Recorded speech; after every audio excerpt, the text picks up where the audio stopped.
Hi guys, it is Lynn and I am doing another collab today and I am so excited.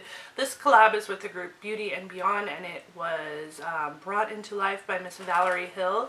Thank you so much, Valerie, for letting me be included in this and for coming up with it in the first place. So, as you can probably tell by the title of the video, this is 5 things I wish I'd known before becoming a mom or parent. This is really for everybody. We may all be women, but I'm sure that the things we talk about will be very, very relevant to any parent or anybody considering having children. So, if you're coming over from one of the other ladies' channels, first of all, hi and thank you. And if you're new here and have subscribed, hi and thank you so much.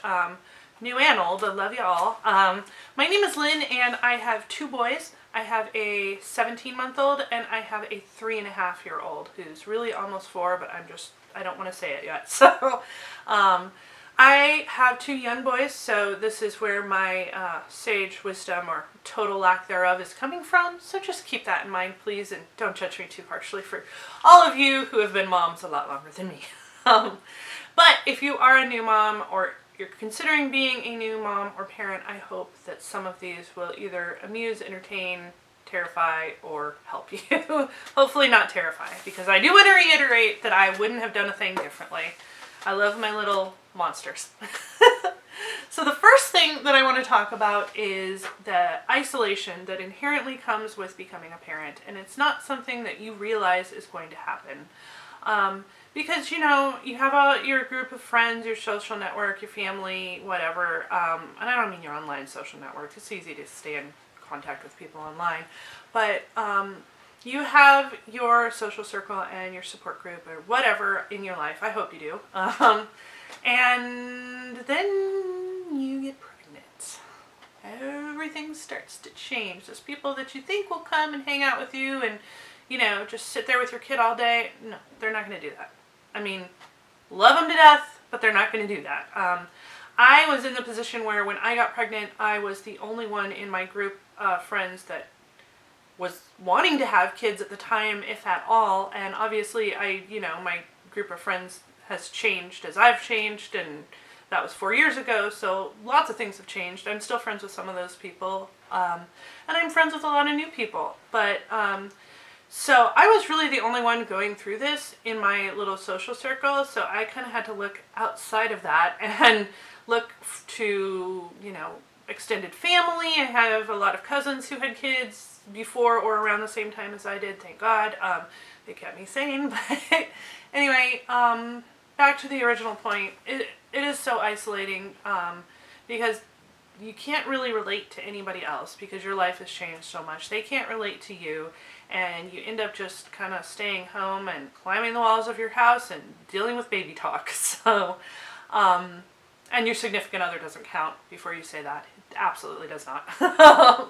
Because you see them every day. But, so it is very isolating, and I underestimated how much of an effect that would have on me. It had a huge effect on me, and it's something I'm still struggling with, and I'm really having to go out of my way to try and meet and keep other parent friends or other friends who are okay with the fact that I am a parent. That brings me to my next point, and I have it written down here as internet bullshit. Excuse me, internet BS. I'm trying not to swear like a sailor here. That's another thing you have to learn not to do around kids because they will repeat it. But anyway, internet BS. By that I mean, basically it doesn't matter how diligent you are, how good of a parent you are, how hard you try to do the right things for your kids. Somebody is going to tell you you're flat out effing wrong.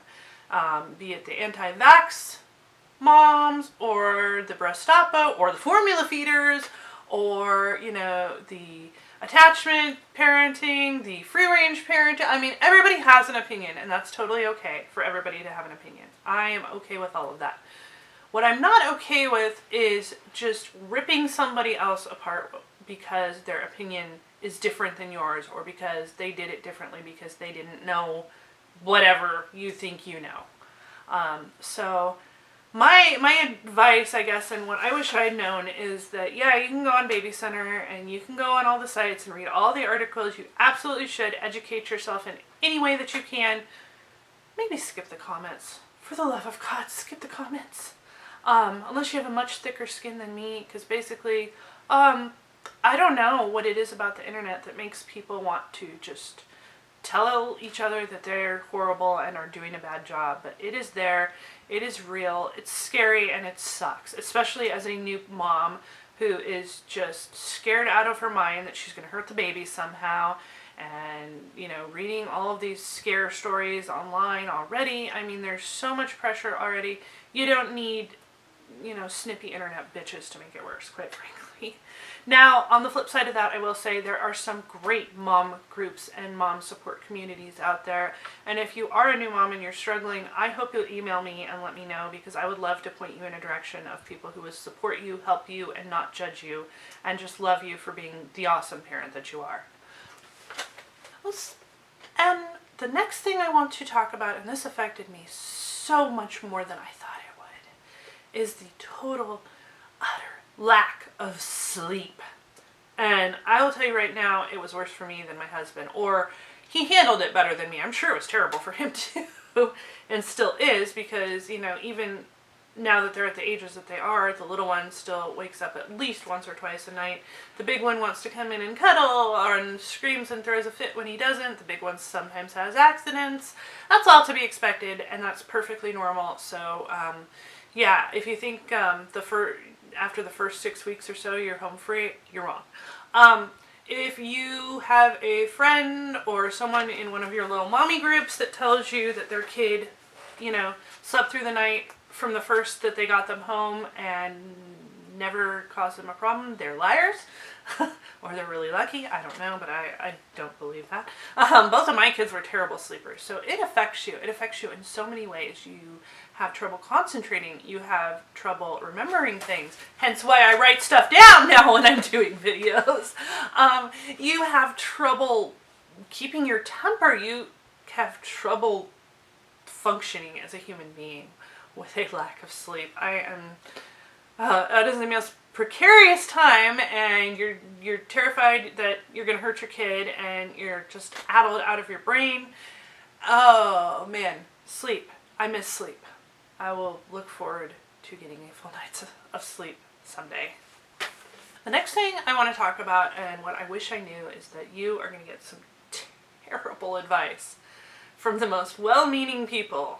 I mean, when they say bourbon on the gums, just kind of laugh and don't listen, you know? But you're going to get some really, really bad advice. And you're going to get people that are really invasive of your privacy, really critical of who you are as a parent, and usually those people will be non-parents, by the way. So if you're not a parent, please be kind to us. We're doing our best. Yeah. The thing that just absolutely makes me see red is when, and my family members are very guilty of doing this, they either want me to have another kid or they don't. And they're very adamant about that point. You know, I have people, you know, offering to babysit my kids so that we can go create another one, which is, actually, I can't be mad at that because they offered to babysit my kids. But I also have them being like, well, you're done, aren't you? You know, because you're terrible parents as it is. That's not what they say, but that's what I imagine them thinking in their head. But just, to me, it's like, how do you have the right to decide when I reproduce? I kind of think that's between me and my husband. I mean, if you'd like to come in and monitor the situation, you know, right into the bedroom, yeah, that'd be a little weird. So, but the best advice I got through all of the madness, the best advice I got was actually from my mom, who has given me some doozies on advice. I'm not going to lie. But the best advice she gave me was to take everybody's advice, be polite, smile, say thank you, nod your head, then go home and do what works for you. Because every kid is different, every parent is different, every person in every family has a different dynamic, and what works for you may not work for somebody else. So you kind of just have to throw it all against the wall and see what it sticks. My husband likes to call it the baby dartboard, because something that works one time will absolutely not work the next, and vice versa. So, on to the final thing, and I want to end this on a positive note, so that's why I left it for last. And this is especially going out to any of you that have not decided whether you want to have children or not. First of all, having children isn't for everybody.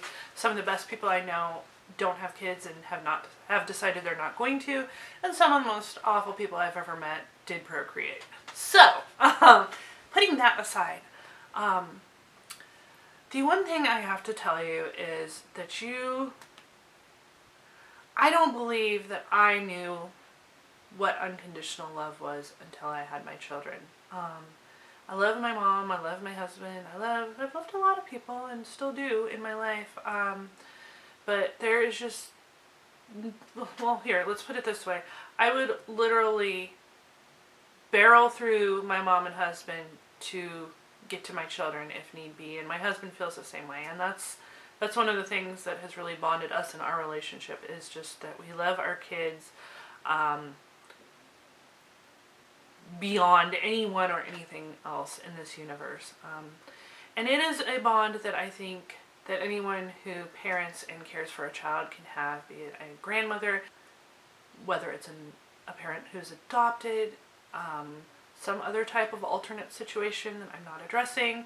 I really think it doesn't have to be a biological thing. For me it is, because my children are both biological, but I just think when you give up so much in your life and you do it voluntarily and you get up and you make that choice every day to be a parent, that bond of unconditional love is something that there's just not even words to describe. And I wish I'd known that before I had kids, because all the other shit that I was so scared about, that would have just fallen away.